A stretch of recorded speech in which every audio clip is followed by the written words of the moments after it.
Today by Top Secret. The Strange Case of Rudolph Fentz. The story. In 1950, a man with mutton chop sideburns and Victorian-era duds popped up in Times Square. Witnesses said he looked startled, and then a minute later, he was hit by a car and killed. The officials at the morgue searched his body and found the following items in his pockets. A copper token for a beer worth 5 cents, bearing the name of a saloon, which was unknown, even to older residents of the area. A bill for the care of a horse and the washing of a carriage, drawn by a livery stable on Lexington Avenue that was not listed in any address book. About $70 in old banknotes. Business cards with the name Rudolph Fentz and an address on Fifth Avenue. A letter sent to this address, in June 1876 from Philadelphia. None of these objects showed any signs of aging. Captain Hubert V. Riem of the Missing Persons Department of NYPD tried using this information to identify the man. He found that the address on Fifth Avenue was part of a business. Its current owner did not know Rudolph Fentz.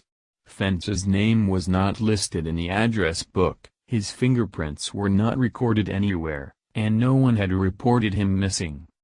Riem continued the investigation and finally found a Rudolph Fentz Jr. in a telephone book of 1939.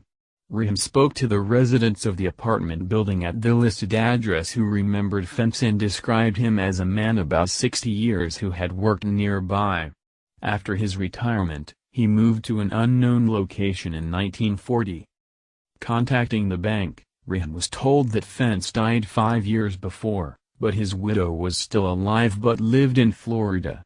Riem contacted her and learned that her husband's father had disappeared in 1876 aged 29.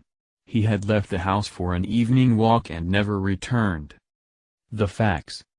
The story was published a number of times in the 70s and 80s as fact, until 2000. After the Spanish magazine Masala published a representation of the events as a factual report, folklore researcher Chris Albeck investigated the description to check the veracity. His research led to the conclusion that the people and events of the story invented all were fictional, although he could not find the original source.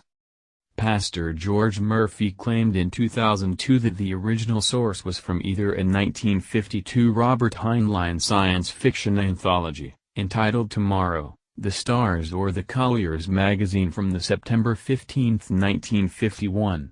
The true author was the renowned science fiction writer Jack Finney, 1911–1995, and the Fentz episode was part of the short story I'm Scared, which was published in Collier's first.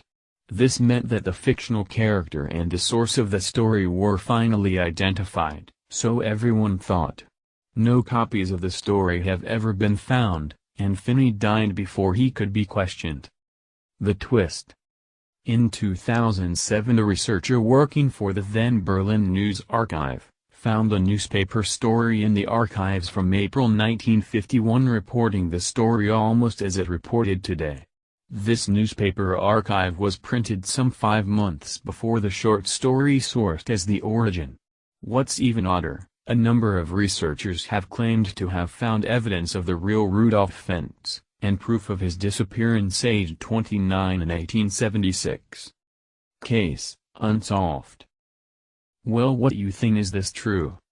Write it in the comment. I think maybe it's true, I am not sure.